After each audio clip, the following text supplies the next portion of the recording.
This is Steven Kuhn, and today on the Dov Baron Show, we're going to be talking about how I created the HIT principles: honesty, integrity, and transparency. A little bit of personal things going, like my one indulgence that I love, and a little bit about how the veterans in the world sometimes are their biggest own enemy. Stay tuned. Congratulations! You are tuned into Dov Baron's Leadership and Loyalty Show, the #1 podcast for Fortune 500 executives and those who are dedicated to creating a quantum leap in leadership. Your host, Dov Baron, is the founder of FullMontyLeadership.com. He's an executive mentor to leaders like you, a contributing writer for Entrepreneur Magazine, CEO World, and he's been featured on CNN, Fox, CBS, and many other notable sites. Dov Baron is an international business speaker who was named by Inc. magazine as one of the top 100 leadership speakers to hire. Now, over to Dov Baron. Welcome, dear friends, fans, and fellow aficionados of leadership excellence. Thank you for joining us on this episode of Dov Baron's Leadership and Loyalty Tips for Executives, part of the Full Monty interview series. I'm your host, Dov Baron, founder of Full Monty Leadership, and I'm here to assist you tapping into your deep greatness so you can reach that next level of clarity, focus, purpose, and profit in your business, your life, and your leadership impact. Today, we'll be taking an insider look at why, as a leader, maybe you need to become a hit man or hit woman. Remember, you can chat about this show or any of our past episodes on our new Facebook page, Dov Baron Leadership and Loyalty Podcast. Just search that out, Dov Baron Leadership and Loyalty Podcast on Facebook. If you're a new listener, new viewer, thank you for joining us. Strap yourself in. We're about to go full Monty. Remember, you can find us on iTunes, Spotify, iHeartRadio, or wherever you tune into podcasts. We always need your help in staying relevant, so please get yourself over to iTunes, rate, review, and subscribe to the show. When you do, please go back to that Facebook page and tell us, go to the Dov Baron Leadership and Loyalty Podcast page. Tell us that you have written a review, and maybe we'll give you a shout out on our live show. You can also catch us on traditional radio stations across the United States every Monday and Thursday, all the way from Georgia to Philadelphia. Also look for us on Roku TV, where there's over 100,000 subscribers. And if you're a regular listener, big thank you to you for making us the #1 podcast globally for Fortune 500 listeners. With a potential reach of 2.5 to 4 million listeners for every show, we are honored and grateful to be cited by Inc.com as the #1 podcast to make you a better leader. By the way, you can listen to us through Google Home or Alexa. Just simply say, play Dov Baron Podcast. Again, thank you for sharing the show with everybody you know. All right, let's strip it down and dive right in. As a leader, whether you are a CEO, someone in the C-suite, a sales leader, an entrepreneur, a leader in any capacity, you probably know that the demand for leaders to be honest, to be integral, and to be transparent is there. It's undeniable. But how can we monitor that we and our teams, most importantly ourselves, how can we monitor that that is actually what we're doing, that we're actually being honest, that we're being integral, we're being transparent, because so much of that seems subjective. And how do we actually check to see that we're doing it? Well, stay tuned, because our guest today is Steven Kuhn. Steven Kuhn, let me rephrase that. Steven Eugene Kuhn is a decorated U.S. military combat veteran who turned failing business into a success across Europe and the U.S. Steven has been handpicked to consult some of the most influential people in the world about how to expand their brand, build value, loyalty, and develop strategies for increased beneficial relationships. He actively consults companies from various industries and in multiple countries. His work with the EU Parliament and German political leaders has allowed Steven to gain access and to help success within governmental organizations as an outsider. He's known by some as the Hitman. Some call him the consigliere to political and business leaders, but most will call him the down-to-earth, easy, and accessible guy. Ladies and gentlemen, please put your hands together and welcome from Budapest, Hungary, Mr. Steven Kuhn. That's incredible. Thanks, Dov. Appreciate it. You're welcome, mate. It's good to have you here. I'm glad we could. It took a while for us to get together, but I'm glad we were able to do it. Excellent. Thank you for having me. I was impressed with the role in there. My goodness, so many viewers. I didn't even realize. Yeah, there's a couple of us. Yeah, sure. Well, yeah, you're hard to miss. Really? So I started out saying about how there's a demand. I believe there's a bigger demand than ever for leaders to be more honest, more transparent, to work with integrity. That is what it takes to be a leader, and that's at the center of the work that you do. What you call HIT, the HIT principles. Give us a broad overview about why that matters more than ever today in leadership. Well, it's always mattered. Unfortunately, it never took a front seat. Just Right. recently, it's taken a front seat because people like you and I went through the old school, and we went through the mirror and match sort of NLP schools that you do, and we forgot about us, and we forgot about self leadership. And the whole point about being a genuine, authentic leader is, first of all, being honest and transparent with everything you do to yourself first. Right. That's sort of the measurement, sort of the benchmark that we have as leaders, and it's difficult for a lot of people to go there, but there is a way, and it's been very successful over the last 15 years. It's metamorphosed into what I call HIT, honesty, integrity, transparency. Before it was called conscious leadership, self leadership, but that was all too wishy-washy and too feel good. It's not about, oh, I'm a nice guy and let me be nice to everybody. That's not what it's about. It's about being brutally honest to yourself and transparent about why you're making the decisions you make and what kind of impact that's going to have. Yeah, but that right there, we're starting off on something that is a very challenging point, because people say you've got to be honest with yourself, and I agree with that. But one is only as honest as one is consciously aware of oneself. So when I talked years ago about polygraphs, and I was saying that. Somebody said, can you beat a polygraph? We all know you can now. That right. Back in the day, people said, can you beat a polygraph? And I said, if you believe the lie, of course you can. Yeah. And so the point is that when you talk about self-honesty, a lot of the time people don't know that they're actually being dishonest. So holding oneself integral to honesty, integrity, and transparency is the challenge, because it requires a level of objectivity in one's subjective reality. Talk to us about how you help your clients with that. Right. Well, the first part is honesty. That's honesty with yourself, right? Of course. The second part is transparency. Now, let me give you an example.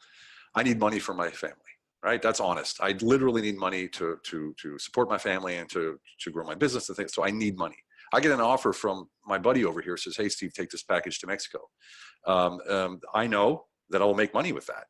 I also know that it's illegal what I'm doing. So that's the transparency part. So, for me, it's fairly easy to say, how does this make me feel as a human being? And how is it going to profit me? If the profit is not feeling 100% clean and secure and good, then I won't even look at it. I literally turned down $300,000 just recently because of that exact situation. It was in Australia, by the way. And this is the first step to sort of that, understanding yourself. Of course, there's so much more to go with self-awareness, and you learn over time what it means to be honest with yourself, because you're going to end up having situations where you're going to always have the same situation over and over and over until you say, wait a second, what am I doing wrong here? And that's where you got to keep going back in. And as a consultant / coach, it's all almost one nowadays. We come into this all the time, and the first thing we do is we work on that. Hey, I understand you're honest, and I understand you got to make money, but like that, are you sure that's where you want to go? If that's where you want to go, make that decision now, because you're going to pay one way or the other in the end. Yeah. But again, that level of awareness, I mean, one of the things that human beings are magnificent at is rationalizing. Yeah. So, you just use the example of doing something illegal. And if somebody feels that their back is against the wall to take care of the family in the way that you just described, there's a justification process. And I think that where you and I cross over and in so much in agreement is, if you don't know you can't make that assessment. So it's out of integrity, not with everybody else. It's out of integrity with me. What is my soul value? Who will I recognize myself as being? Right. And I think that this is the work where you and I come together in the work that we do with our clients, is this understanding of, you can tell me you're integral, but with what? Right. Well, the values we have on the wall in the office, who gives a shit? That doesn't mean a damn thing. And being integral is a byproduct. You can't be integral. You can't I'm integral now. You can't buy it. It's literally a byproduct of who you are, how you act, and what you say. Basically, being integral means doing what you say you will, and not doing what you say you're not going to do. That's pretty much breaking it down to the smallest thing. And of course, people say, yeah, but a big deal if I didn't call somebody back, big deal if I didn't send a text message or the email, like I said. And it all boils down to one thing: expectations, right? So I create expectations with every statement that I make. I create expectations with every promise that I make. And to me, if I send a mail or not, it's just a flip of a switch. But to them, maybe they took the day off or the afternoon off to wait for my call, to wait for my email, and it didn't come.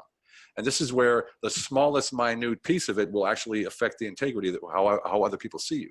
And that's why we have to be accountable, like you said, to ourselves first.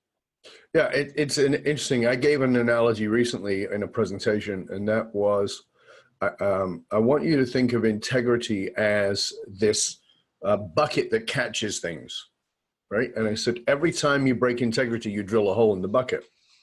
So it leaks. And sometimes you take a big boulder and you smash a big hole in it because you did something that was really stupid. Right. But even if you put pinprick holes in it by, as you said, not responding to the email or whatever it was, enough of those will still leak everything out. And so it's this, as you said, it's a byproduct. Right. But it's a discipline too, isn't it? Of course. Every single day. It's a hardcore discipline because it's in everything you do. Look, leaders are leaders all the time. Leadership is a conscious decision. It isn't like you have weekends off. It's like, I'm a leader during the week and I have weekends off. No, you're that person full of integrity and a leader all the time, 24/7, whether it's at home or out in the business or out in the world, networking, whatever it is that you do. I mean, it's something that a lot of people don't understand. They think, I'm a manager at work, at home I want to relax. Yeah, but that's who you are. Either you are or you aren't. It's a conscious decision. So let's go to the other piece, which is this combination of honesty and integrity, because honesty and transparency, because I've had this conversation many times. I totally believe in transparency, but I think that there's a lot of confusion about what transparency means. Let's hear it from you. What's your how do you see transparency? Transparency for me is real simple. If the decisions that I'm making, first of all, I'm transparent with myself about why I make the decisions I'm making, what kind of outcome it's going to have, the impact on my world, for me, for my consciousness, and for my integrity. Second of all, any decision that I make that affects someone else in my, what I like to call life enterprise, any stakeholder in my life enterprise that's affected by my decision, I need to be transparent about that. That doesn't mean I have to lay my business out in front of everybody. That doesn't mean that I have to show everybody all my trade secrets. No, that's not what we're talking about. And that's where I think you're talking about, people say, well, then I'm vulnerable. Then I'm not. Well, actually, you're not. You're making yourself even more solid. Because when you're transparent with the decisions you're making and why you're making those decisions, there's no questions. Right? So you forego the entire, he's doing it because of this. And why is he doing that? Oh, think of this. The worst thing we can do is make decisions that affect other people and not say anything. For instance, you go to work and you have a friend who works there and the next day he's not there and no one says anything. He just disappears. Mm-hmm. And how often does that happen? Because the leadership doesn't want to make trouble, so they don't tell anybody. The guy just leaves and disappears, like he got fired and he was gone. It's ridiculous. Mm-hmm. Right. Yeah. Yeah, I think that's a great point, Steven. It's one of the things that I'm very strong about with people. I think that I know, because I understand the mind, human beings polarize. So we've been this shut down leaders who don't share anything. And then we become these leaders who emotionally vomit on people. And it's not that either. Right? So it's, as you said, it's transparent with oneself. And that, for me, is the most challenging part. It's much easier to tell people shit, but not tell yourself anything. Of course. Deal with it and say, why am I doing this? What is my true motivation? Not what is my surface motivation, but what's going on inside.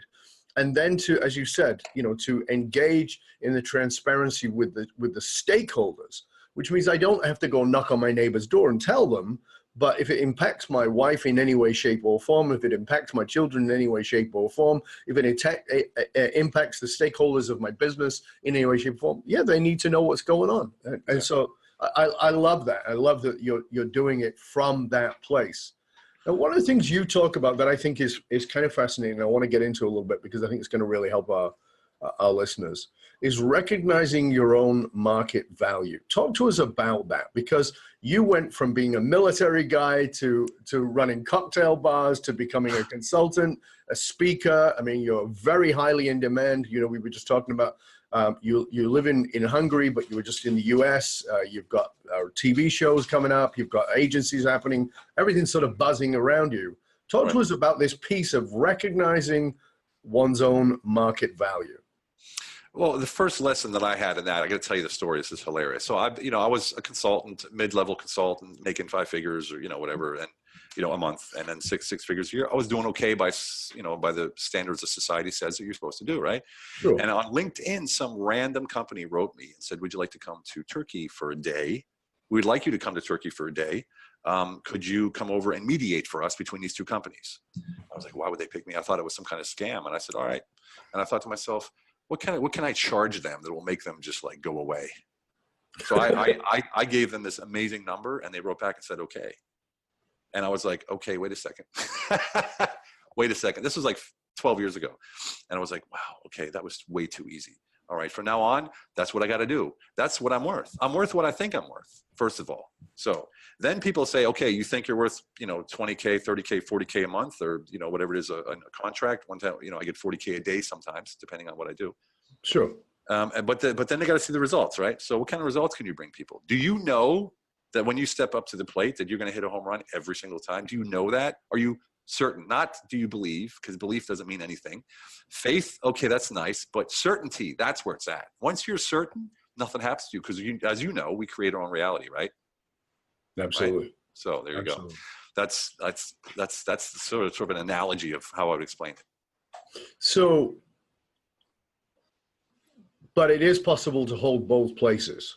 And what I mean by that is, Charlie is awesome. Charlie has created great results for people and continues to create results for people, but Charlie still doubts his value. Yes. So, so what's the switch there from your point of view? Well, the switch, my favorite saying is, if there's someone that up there, wherever it is that you want to go, and you have access to them, ask them how they got there, right? Mm-hmm. So for me, it's, if you're not working with a coach, if you're not working with a consultant, you're not working with a mentor, you're doing yourself a disservice, especially if you know you're worth this much and you're only getting this much. Mm-hmm. There's a way to look at it. I always, it's a whole process for me. So basically, honesty, integrity, transparency. That creates integrity. Integrity creates the authenticity that I have, because I sort of do what I do. And I do it without expectation. So when I give, I don't expect, or I verbalize it. Right. And it's like going home to your wife. You give her flowers. She's thinking, oh, geez, he wants some tonight. And I'm thinking, I hope I get some tonight. But no one says anything. The next thing you know, you're fighting over dinner for no reason. Right. So either I give her the flowers with no expectation, or I say, hey, baby, I want some. You know what I'm saying? Like, either you say it or you don't. Verbalize it, or you have no expectation. And what that does, that frees you up to do and be whoever you want to be. And when you're standing in a field of the field of humans, and you're completely disconnected from everyone's expectations, you are the center of attention. I promise you. Yeah. What that does is that creates amazing influence in your life. Because when you talk to somebody, you're talking with them directly. You're not sort of, okay, what do they want to hear? And they saw me here, so I got to do this. None of that. You're so present. And when you're present like that, this creates massive influence. And this influence creates opportunities to make more money. And this is how the process works. So it's HIT, then it's integrity, then it's authenticity, and it goes to influence. Influence creates opportunities. Opportunities creates revenue. Yeah, I agree. Yeah, you and I are definitely on the same page on that one. I know you are. You're the master at creating influence, and it's all done through what I call relational capital. Right? Yeah. So let's go to that. Let's go to that. Let's go to relational capital, because my philosophy is simple: is that leadership is relationship, and that if you I've actually met leaders who say, well, I'm just not very good at relationship. And I go, then you're a terrible leader. There's no doubt about it, because you can't do leadership without relationship. What are you leading? You're leading buckets of paint. I mean, what are you leading? Right? So talk to us about what you see as relational capital. Relational capital is real simple. Everyone knows financial capital, right? You invest and you expect a return, or you want a return, or you get a return, interest, payouts, dividends, whatever. It's the same exact thing with relationships. When I give freely with no expectation, there's that word again, expectation, then I get returns and balance. Let me tell you a story. This weekend, on the 11th of October, I was in San Diego at a very big convention. Top speakers were there. TV stations were there. It was huge. I opened the event, and then I just disappeared into the vendors area, because me, as a consultant, knew I was the only consultant there, and there was probably 2,000 people there. So what I did is I went to every single table, And I spoke to them about their business. And if I could help them, I said, well, that problem you're having, try this and this and that. So I gave free advice. I just literally, without expectations. Sometimes I walked away without a business card because it just didn't work. It didn't gel or whatever. While I'm doing this, I hear my name being called from the speaker's room. I'm thinking, oh, what's going on? So I run in there, and there's a well-known TV station that services the veteran community. And they were on stage, and they said they were talking about their success, and then now they've hit a sticking point, and that they've done research on people in the veteran community, and they wanted to work with Steven Kuhn, and they wanted to hire Steven Kuhn as a consultant. Without ever talking to me, they announced it on stage in front of, I don't know, 1,000 people. And that's relational. That's me getting a dividend in the relational capital that I invested. First of all, immediately in all the vendors I invested. And in the veteran community, I've invested the last year, and I've helped over 185 veterans one-on-one fix, turn around, or start their business. That's very cool. So, I mentioned in the intro, of course, that you are a vet. And I want to sidebar for a moment because of that. We hear, particularly in the United States, about how poorly vets are treated. Veterinary services are very poor. We say thank you for your service, and meanwhile bypass a vet in the street who is asking for money, who has had PTSD, who has mental illness, who is unemployed, who is, all those shitty things. Like, I have no shame around saying I would never go to war. I don't believe in governments who send people to war, because unless you're going to go, I ain't going. Because first rule of leadership for me is very simple. I don't ask you to do what I'm not willing to do. So Amen. You're a shit leader. You're not doing it. If the leader was a general who had been to war and he asked his country to go to war, I can go, okay, there's integrity there. Right. But when you had a bone spur and you're sending people off to war, I'm sorry, that's not going to wash for me. It's lacks of integrity.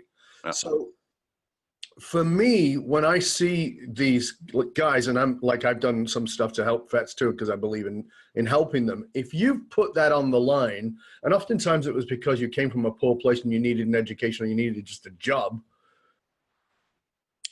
how do you help those guys who are, maybe they're not mentally ill, maybe they're not homeless, maybe they're listening to this at this moment, and how do you help them to because it feels like, and because I've had these discussions with them, it feels like those skills are non-transferable, particularly if they've not been in a leadership position. They've just been a quote unquote grunt. So how do you help them? What would you say to them?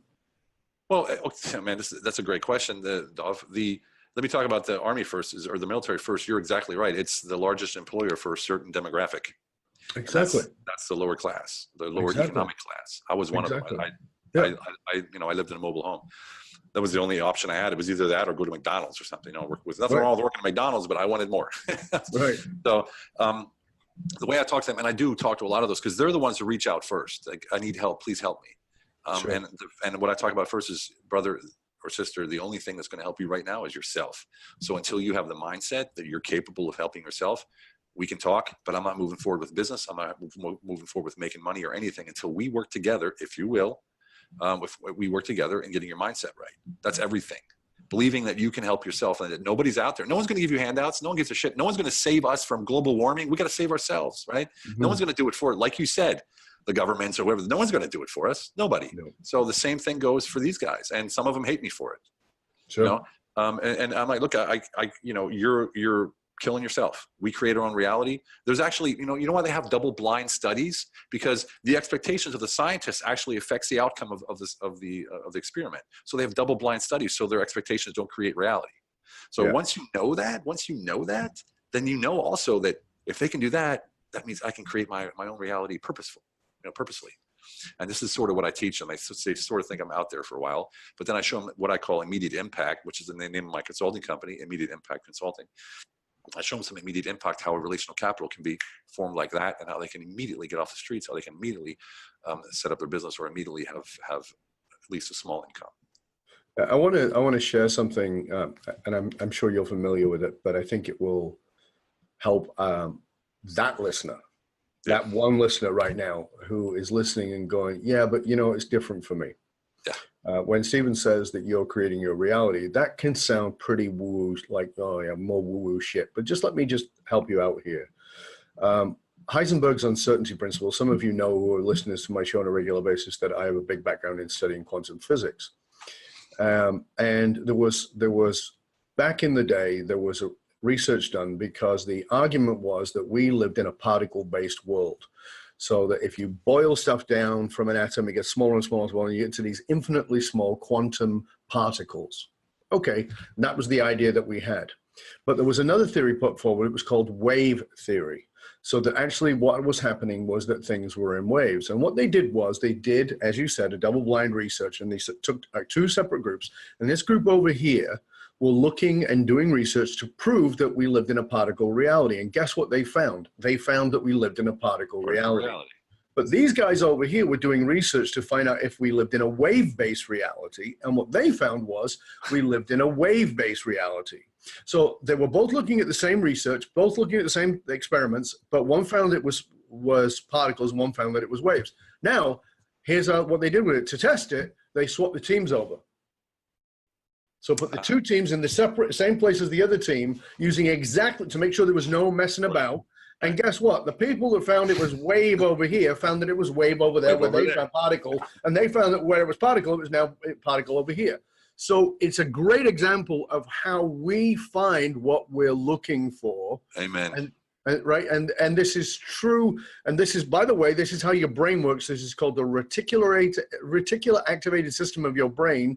When you buy a Ford Cortina, when you buy a Corolla, when you buy a Lamborghini, and you, whatever it is, and you drive it out on the road, you go, holy shit, there's a lot of Lambos out here. You never realize, because your reticular activated system is looking for that, because your mind is trained to look for what it is that it's familiar with.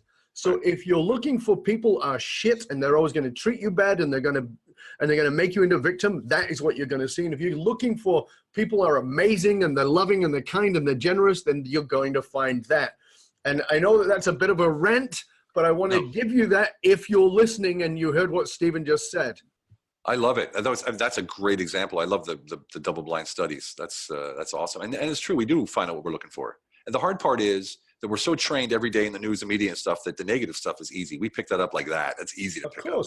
The hard thing is actually getting past belief and faith and getting to certainty when it comes to creating your own reality. And let's face it, money, right? Everybody wants money. Everyone's talking about money. Money for me is like a stream or a river running through my life. It's always there. I can take a nice ice cup water of it whenever I want it.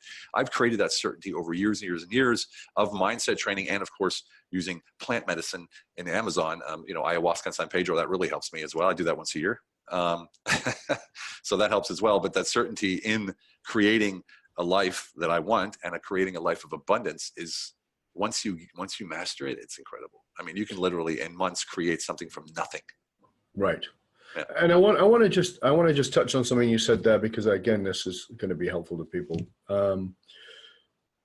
Tim Ferriss wrote about it in one of his books, that he has never met a billionaire who has not had a psychedelic experience. I'm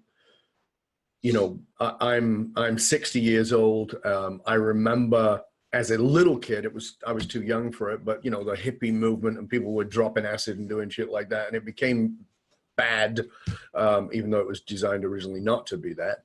Right. But there is an upsurgence of that. And the upsurgence of that is not in the fringe tree-hugging individuals. It is, as you know, taking place with leaders who are often billionaires, CEOs, who are doing it to get out of the head, get out of the training that they've got fixed in. Yeah. Would you be willing to share with us a little bit about, because here's a trailer trash kid, grows up, goes into the military, becomes a consultant who consults with businesses and organizations and governments. And you just mentioned going into the Amazon to do psychedelics. So I want to address that. Okay. Dichotomy that somebody might be listening to. Well, you'd be surprised. I've worked with some politicians, some actually party leaders that have expressed interest in going. It's just the timing is never right. Sure. Look, I don't know if anyone have read the book Stealing Fire by Jamie Wheal. Well, I met him this past June at a private party, so to say, private retreat. And he's the perfect example. Top CEOs, top leaders in our industry go to him to learn how to microdose. So they use microdosing to sort of open a brain. And this is what it does. It's real simple. It puts you in a place. First of all, you're not high and you're not falling all over the place. You're literally more conscious than you've ever been in your life. And what you do then is, before you go into these ceremonies, you have an intention. What do I want? Where do I want to go? And what's my mission? You make this so clear. So when you go in there, you immediately have, when you're finished, you have the certainty, so much so that you separate yourself from the outcome because you know it's going to happen. So you have the certainty, you go through the journey, you have all kinds of things happen to you, you meet your family, sometimes you die, whatever it is. A lot of people purge, what that means, vomiting. 10 years, I've purged one time. And that's because I prepare properly. There's a proper way. There's a 2-week process you go through. Most people go, hey, let's go get high. And then they go and then they vomit. And that's pretty much the end of it. But if you go in properly, you respect what they call the mother, is ayahuasca, the mother, and the father, exactly. And father, the San Pedro. It changes your life. It changes the way you think. It changes the way you treat other people. But it really changes the way you treat yourself. And again, we get back to this honesty, integrity, and transparency with yourself.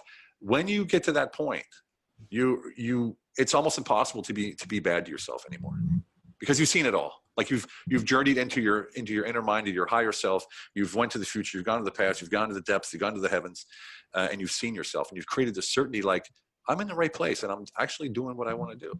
And this is why you then make a quantum spring, like these guys, literally quantum physics, quantum spring, is because then they say, okay, now I'm me and I am powerful and I can do anything. It's not just saying it. You don't have to say it anymore, because it simply is. That's why all these leaders are into it now. That's why they're literally in droves learning how to microdose. Heck, it was on the cover of Economist magazine, microdosing. Yes. Yeah, and people forget that these things were not designed. I mean, I was young. I did stuff that was for fun, but I did some of these things. For me, they were spiritual journeys. When people were not doing it, this was in the very early '80s. I was doing this, so that's 40 years ago. I was doing some of that stuff because it was. I understood, for me, it was a journey to get out of my conditioning. Yes. And, and people talk about self-awareness, and they'll say things like, well, I know I'm a bit of a dick, but I'm at least self-aware about that. No, you're just a dick. That's not self-awareness. Self-awareness is, why am I a dick? Exactly. Yeah, exactly. That's different. Because I guarantee you, being a dick is because of you. Something you don't like about yourself, something you don't. Exactly. So let's come back here, because, one of the things that you and I agree on, we in our previous conversations talked about this, is that one of the flaws in leadership that we've seen is that the way leaders have been trained to be leaders is to get followers, and it's about getting. But as conscious leaders, as servant leaders, we're committed to giving and serving and providing and being in a place of providing. Talk to us about what that means to you, because I know that you and I are very much on par with this one. Man, you just touched on one of my favorite issues, and that is providership. We look at, just let me give you an example. So you go back and look at any leader that you were like, oh my God, this person is amazing. Like, I would follow this person into the depths of hell, right? And look at what they gave you. And if we want to use a reference, Tony Robbins talks about the 6 human needs, right? It actually comes from Maslow. Well, and then Chloe Madanis is the one who sort of formulated. Chloe Madanis is the one who developed the formula for it. Yeah. Right. So if you look at those needs, which is certainty or comfort, and it's uncertainty and variety, significance, love and connection, growth and contribution. So if I look at the leaders that I served with, and the guy that I followed into war, which I actually went to war, did he give me certainty? Damn sure he did. Did he give me variety? I don't think it's hard to see that in the military, variety, right? And did I feel significant? I felt like the king of the world. Did I have a connection with this guy? I definitely had a connection with this guy. And did I grow in that position? I sure did. And was I contributing? Well, now I would say no. But back then, I was contributing to the greater man. I was saving, freedom and, that kind of stuff. So he gave me all 6 essential human needs. He provided for me a place where I could grow. He provided fertile ground with all those 6 needs. And this is what a good leader, in my opinion, this is what a good leader, not a good leader, an epic leader can do for the people around them. If I'm looking at my people and I see this guy over here, something's wrong, he's not feeling significant, I'm going to delegate something to him and empower him or her to grow into a position or to grow up. Then they feel significant. But tomorrow, maybe they're missing the connection. They feel a little bit outed. So I got to change my thing. I got to go, so it's a constant move. So being a leader isn't static, as you know. It's a very fluid kind of thing. I'm always looking, what do I need to provide today? They're not feeling significant. We had a bad month. Okay, they're feeling a loss of connection. Okay, we got to up the connection. So I got to do something personal. It's a constant thing. But when you have that down, you don't have to look behind you to see if there's anybody behind you. They are there. They're there. And they would never leave you. And it's not because you're a great leader. It's because you care and you're providing for them. It's such a no-brainer. and this is the thing, right? It's a no-brainer, but let's flipping it back. Very often, this because you deal with high-level leaders as well. I'll say to a leader, what do you need? And they go, I don't need anything. I'm just, I grew up in this tough situation, or I had this, my dad beat this into me, or my situation, I don't have needs. And I'm like, well, you're dead in the water. And they go, what do you mean? I go, because until you own that you have needs, you actually can't recognize that anybody else has them. So you're actually not going to bother meeting anybody's needs, and you're not going to recognize your own. And so what happens is you give people more money, but that doesn't create loyalty. You buy a cappuccino machine and a beanbag, and you think that's going to make them, that's not going to work either. And you go, well, we give them flexi time. All these things are great, but it's not it. So they are parts of it, but it's that understanding that we as leaders, as I said, we have got to be providing the needs of the human beings in front of us.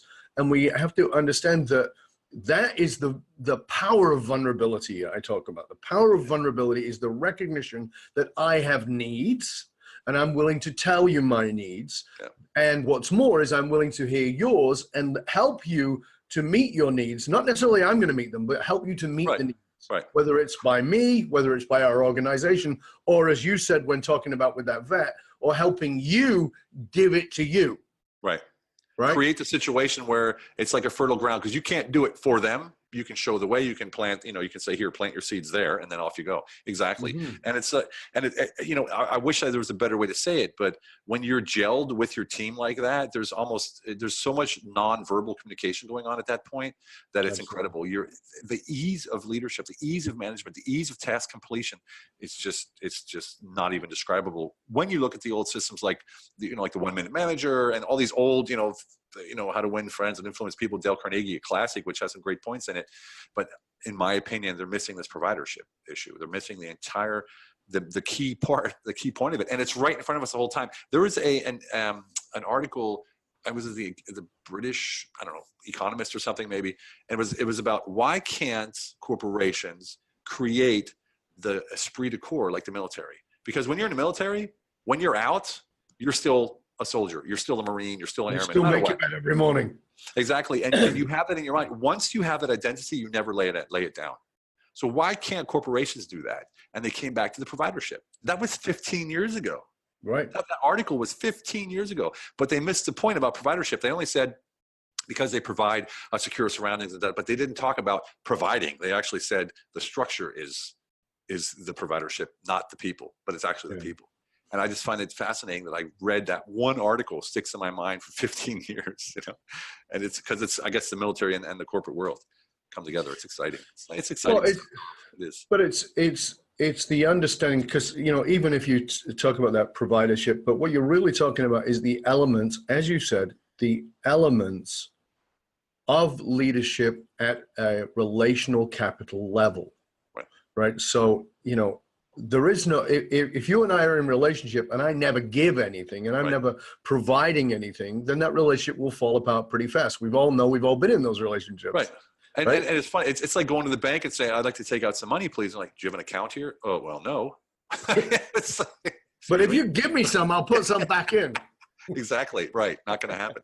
So, well, and that's what I teach when we go to networking events. Like I'll do workshops and we go to networking events and I teach them how to speak to people and how to do, your PPR, your problem product resolution pitch, which takes like 3 seconds and then you're done. Never talk about yourself. Always talk about them. Always ask them questions, get them out there, and introduce them to other people who you've met at the event. And you walk away, first of all, no expectations. And you walk away the king. Everybody wants to talk to you. Everyone wants to see you. Everyone wants to see you. And you didn't say a freaking word except for those 3 things: problem, product, resolution. That's what I do. What do you do? And that's it. And this all has to do with creating influence, investing in relational capital, and of course, then wielding that influence to create revenue.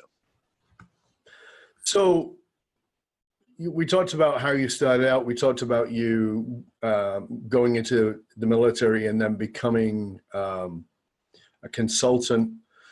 But for me, life is a journey. And what I mean by that is that in the process of that journey, one of the things that happened to me, as you know, was I fell off a mountain, got smashed to pieces.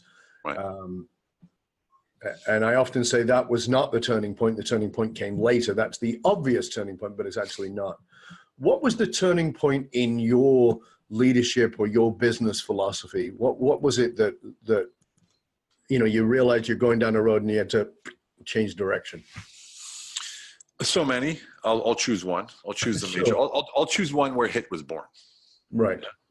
HIT was born. It was 2003, the end of 2003. I had just gotten back from Chicago. I was a director of Europe. I had 87 locations, 3,500 employees. I was the man. I was fat. I had a big 7 Series BMW, greasy looking face, every day because I was, sweating all the time and whatever. And I come home and my wife had cheated on me and left me. They shut the company down that I was working for, and I had lost all my money literally within a week. All those 3 things happened, and I was basically homeless, like overnight. And I sat there and I said, okay, do I kill myself or what do I do? So I had some friends over, some women friends over, and they said, what are you going to do, Steve? I said, I don't know. And we were talking, and on the top of my computer was a shoebox. And they said, what's that shoebox? I said, oh, it's just some notes I took over the years about my time in Iraq. Just every time something hit me, I wrote it down. And they read it, and they said, why don't you write a book? I was like, who cares about my book? So I said, whatever. So I wrote it. I sent it to like 6 publishers. And one publisher, literally the next day, called back and said, hey, you're in Berlin. We're in Berlin, Germany. That's where I lived at the time.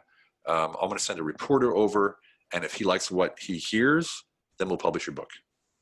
So they sent this reporter over, and here I was going, okay, I'm talking to 1 million people here. I need to be honest. I need to be integral. I need to be transparent about why I'm doing this. Like, I can't lie. I can't, and I have to be honest to myself. And it was the first time in my life where I said, okay, I'm going to open up that faucet. I'm going to let it out. Right. So I let it out, and it was a full page on the 3rd page of the newspaper. Sergeant Kuhn's Private War, because I talked about PTSD and the issues that I have and the breakdowns and all of the other issues that I have. And it came out on the day the war started in 2003 when Iraq started. Wow. And of course, yes, that very day. And what happened is they came out with the title and the cover of my book the next day, and it was a bestseller even before I even finished writing it. I mean, it wasn't even finished writing yet.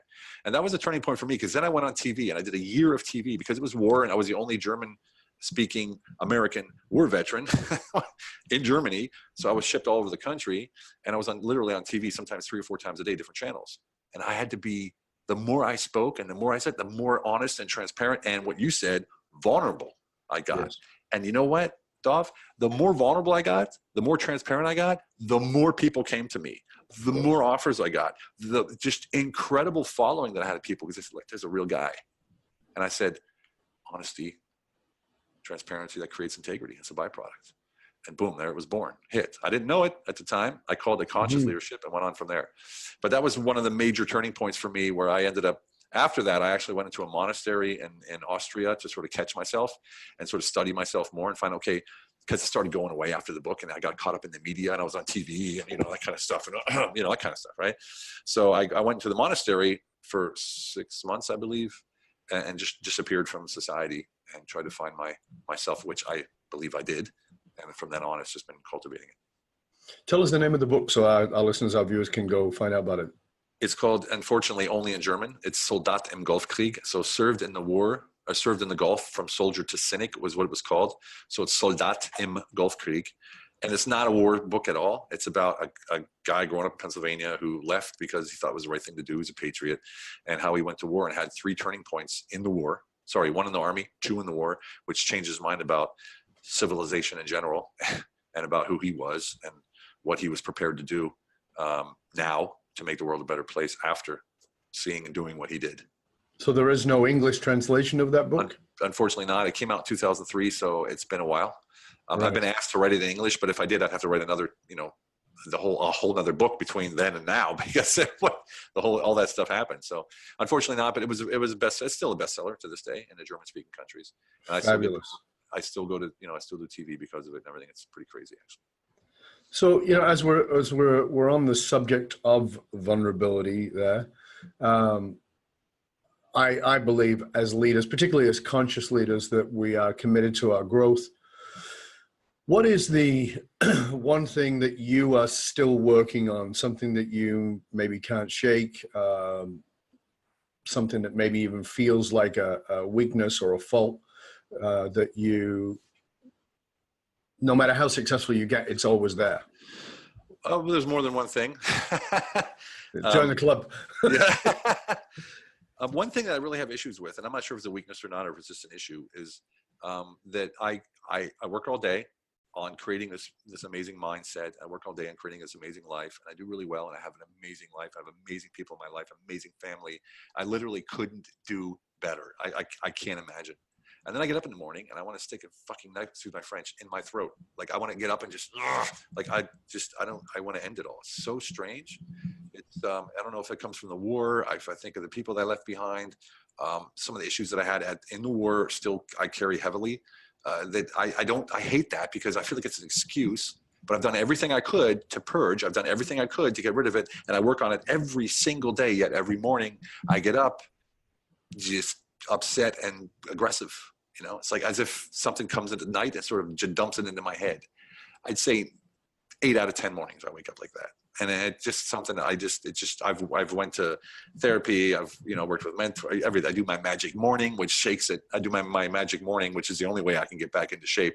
It takes about 30 minutes and I'm back to being, boom, boom, Steven again, or whatever you want to call it. But that's what I was going to say. What is your process for moving out of it? Because, one of the things I say to a lot of the leaders that I work with, the work I do is profound. I work with people who've had serious PTSD and things like that. The work I do is profound. And I can move shit that people just can't move. At the same time, it dilutes. And what I mean by that is it still going to be there? Yes. But if it was a concentration of, 100%, it might be down to 5%. But you still got to move yourself out of that place. And I think that's the challenge, is that we can wake up feeling a way and go, oh, that's the way my day is set. And it's not the way your day is set. And it sometimes takes something to shift you out of that. And you have a conscious process for moving yourself out of that. If somebody is watching, listening to us right now and says, maybe they don't have that feeling, but they have a feeling that they feel shitty about waking up with, and it just is always there. What's the first thing you would say to them to help them shift into a better place? Get up before you see anyone. Like I always get up before my family because I don't want any interaction. I don't want them to engage that person or that thought or that so I get up before everyone else, and I do 10 minutes of meditation, 10 minutes of ebook learning, and 10 minutes of journaling at the same time, sort of. Right. So the ebook and the audiobook and the journaling at the same time. Right. It creates something. But that meditation, it isn't like, sitting there at, it's not that at all. It's just emptying your brain, realizing who you are, what you are, where you're from, what you're doing, where you are in life. What are you grateful for? Just that kind of thing. And just looking at your life and going, man, I got it. This is what it's all about right here. I got loving family. I got this, that. And then I go to the learning. And learning is always quantum physics.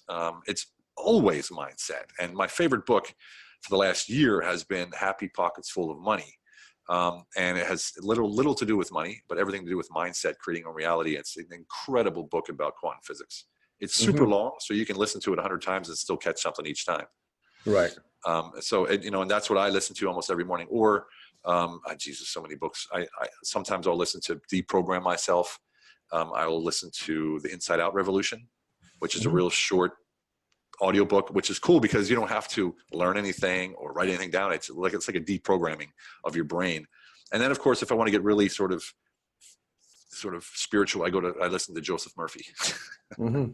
So yeah, they're all the things that I listen to in the morning to get myself going, to really move. And you get up, and then your family comes down or comes up, or wherever you are. My wife and my kids, I'm like, yeah, we are, happy days. You know, I want to see them smile. I want to see them laugh and the sparkle in their eye. And that's what I live for, man. That's what I live for. One of the things that I found through my research into the mind and the brain and how they work is one of the most powerful things you can do is change the quality of the question you're asking yourself when you wake up. If you wake up feeling shit, it's because you have a shitty question in your head. So, you know, why am I such a piece of shit? Why is my life why does it suck? Why am I struggling so hard? You know, all those terrible things. And if you go down that road, you know, that's a long path down a negative path. As opposed to saying, well, I feel like crap. Okay. But why am I blessed right now? What is it about my life that is good? What can I be grateful for? It feels like I'm in the toilet, but what could I be grateful for? And I say to people all the time, use the word could, because your brain will say, there's nothing to be grateful for. No, but what could I be grateful for? Right. Well, I can't. The wife left me. The kids have gone. I've got no money. I'm living on the street. What could I be grateful for? Well, I can breathe. Okay, we'll just start there. It's funny you say that, because I know people like that. Like, I get calls from people like that. And you can tell them their attitude right away. They're completely in that victim mode. And that's the first thing I say is, like, if you can't tell someone who's in a victim mode that they're in a victim mode, because they're gonna be like, I'm not, so it's really difficult to work with these people, because they are in that mode. Like, everything sucks. I'm not going anywhere. Who do you tell me? Well, then why are you calling me? Right? You're calling me. Like, you need to listen. If you don't tell me and you trust me, you need to listen, because what I'm about to tell you is going to change the way you look at things. It's just keeping that up, creating that habit. Creating routines is key. Creating habits is key, because the conscious brains, trains the subconscious brain. The brain is a piece of meat, right? It's innate. It doesn't know if you're actually doing what you're doing, or if you're actually just thinking you're doing what you're doing. We could go into the studies about the people playing piano and people who thought they were playing the piano and all that kind of stuff. Yeah. So that's the kind of stuff that I work with on these sort of people that approach me like that. And I have plenty, because the veteran space is sort of filled with sad stories and losses like that. Yeah. So I get a lot of that. And I do the best I can to work with those guys. It doesn't always work. So we've gone into a lot of depth here, and I want to close up with a couple of questions, quick ones, and that is, first of all, tell us a guilty pleasure. What is Steven Kuhn's guilty pleasure? Okay, I'm gonna go all in with this one. Good lad. Good lad. I'm 51. And I married, for the second time now, I married a 21-year younger Hungarian woman, who is just my dream woman in every single way. Treats me like a man, expects me to be a man, wants me to provide, not gold digger like she has her own business, but wants me to provide that sort of basis of emotional stability for her and the family. Mm-hmm. And she gives me everything. I worship her, and I'm very active with her. So so as a man woman kind of, my guilty pleasure is a fascination with my wife of 9 years, almost 10 years now, is like a daily fascination with her. Like she can't walk through the house without me wanting to hug her and touch her and that kind of stuff. It's just, it's like my drive. Yeah, it's my guilty pleasure. I probably went way too deep. You're probably thinking chocolate or something, but I'm no. Whatever. Hey, whatever lights your candle, my man. I am not here to judge you on it. Whatever turns your windmill, whatever floats your boat. Yeah, that's great. Thank you. I love the aesthetics. I love the aesthetics and the curves of the female body. I just can't. I cannot disagree. As I've often said, I feel incredibly blessed to be married to the woman of my dreams. We've been married for 20 years. Wow. I love her more today than I did the day I married her. I didn't go blind on the day I got married. Yeah. Right. So what that means is, when somebody attractive goes by, I still notice. It doesn't mean I love my wife any less. It doesn't mean that I find my wife any less beautiful or magnificent.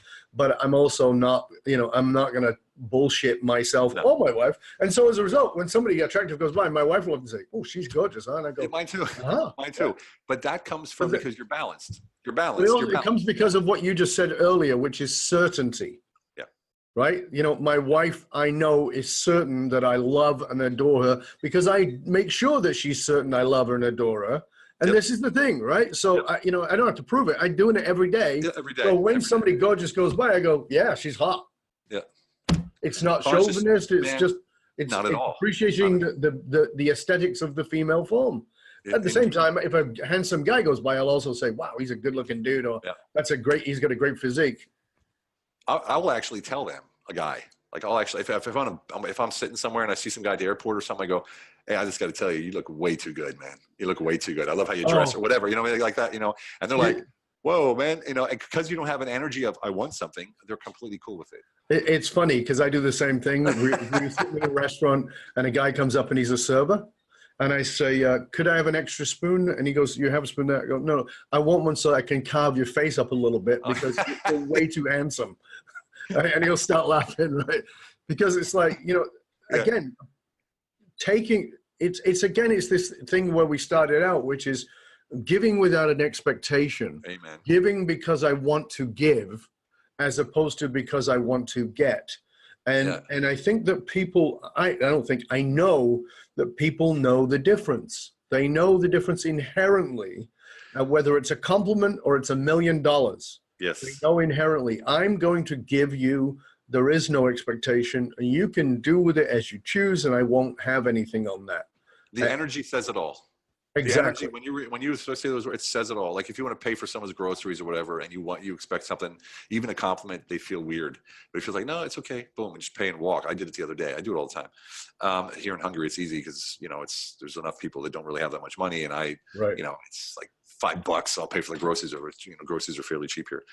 So I do that all the time. And my grandfather told me that. He said, look, before he died, it was back in 1983 or 84. I didn't listen to him back then, but I did later. Sure. I was a punk. So, and he said, look, you can walk out in the street right now and you won't have a shortage of no one to call you asshole, jerk, push you, punch you, insult you. No one will do that. But you could stand out there for 3 days and no one will give you a compliment and just walk up to you and say, hey, how you doing? Nobody. Be that person, Steven. Be that person. And I was like, wow, that's a trip. Okay, can I have the car keys? It was like, thanks, Grandpa. And then boom, I was going to the Army, and later in life, that just sticks with me, what he said. And I literally live to give. Yeah, I fully agree with that. So as we finish up, mate, tell us if you could give one piece of practical advice to our viewers, to our listeners that will sort of really hit home for them and that they can put into action. It's practical. They can put into action within the next, preferably 24 hours, but certainly the next 5 working days. What would that be? In business, in personal, or in what? Whatever you choose. In leadership. In leadership. Okay, good. Then I would say the old 360, ask your peers directly. And then of course, those people who work for you and the people above you, what they think honestly about your leadership style, and have them put it on a piece of paper without their name and put it in your box, or put it somewhere in your box, or whatever it is, and just get that information back to them, or have one person, an assistant, compile all the answers and sort of put them in an email. You'd be surprised. And a story about that, when I was in the UK and I was working for a British corporation, and I thought they hated me because the Brits always taking the piss, right? I didn't understand their humor. I was I'm American and going, geez, these people hate me. And we did a 360. I could not believe the things that they wrote about me. It was incredible. It gave me a whole new energy and a whole new power. It was incredible. I also got some things that I wasn't aware that I was doing, which I heeded immediately. And it changed our relationship. It changed the way I worked for that company. And ultimately, it changed me as a person. That's fabulous. Great insight. Steven, please tell our viewers, our listeners, where they can find out more about you and all the resources that you offer. Indeed. It's Steven with a V, Kuhn, KUHN.com. Everything you need to know is right there. I got links, I got downloads, I got programs, you name it, I got it. I won't go into the pitch here, but there's a PDF you can download that shows you 8 ways to make immediate revenue in your business, which really works.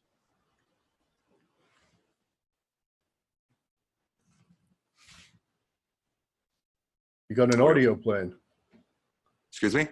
There was an audio playing in the background. Oh, I don't know. Not here. Very strange. Oh.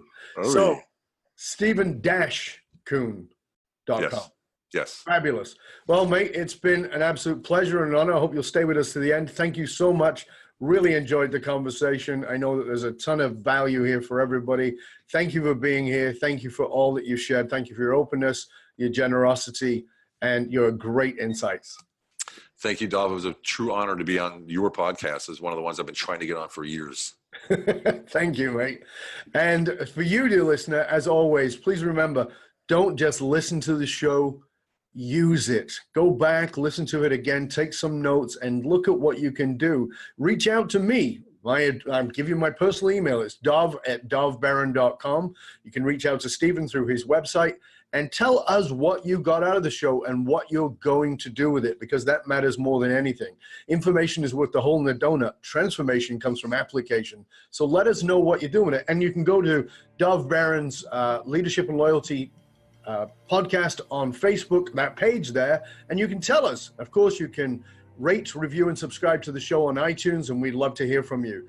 Remember, you can chat about this show on that group on Facebook too. All right. So remember, the research consistently shows that one of the biggest challenges facing even the most successful companies can be somewhat counterintuitive, in that these fast-growing companies often hit a point where they realize that they're spending a fortune attracting, training, and developing talent, only to have them leave at an alarming rate. If you're sick of investing in training and developing your talent, only to have them leave before you get your ROI, then come talk to us at fullmontyleadership.com. fullmontyleadership.com, providing you with the essential leadership skills to rekindle and amplify the hidden loyalty assets inside of your organization by tapping into purpose. fullmontyleadership.com, providing you with the concrete soft skills to get you and your organization to the top and keep you there. Why? Because you can't outsource authenticity. Remember to also stop by matrix.fullmontyleadership.com. You don't need a triple W. Matrix.fullmontyleadership.com and get your authentic leadership matrix self-assessment tool. It's valued at $197. It'll help you to see the 5 areas of leadership where your real strengths are and where you need to really grow yourself. Remember, you can tap into us at Google Play and Alexa by simply saying Play Dov Baron Podcast. Thank you for sharing the show with everyone you know. And until next time, stay curious, my friend. Stay curious about how you can be a little more H-I-T, honest, integral, and transparent, while serving and providing as a leader. I'm Dov Baron. I'm here to assist you tapping into your deep greatness to reach that next level of clarity, focus, purpose, profit in your business, your life, and your leadership impact. And I am out.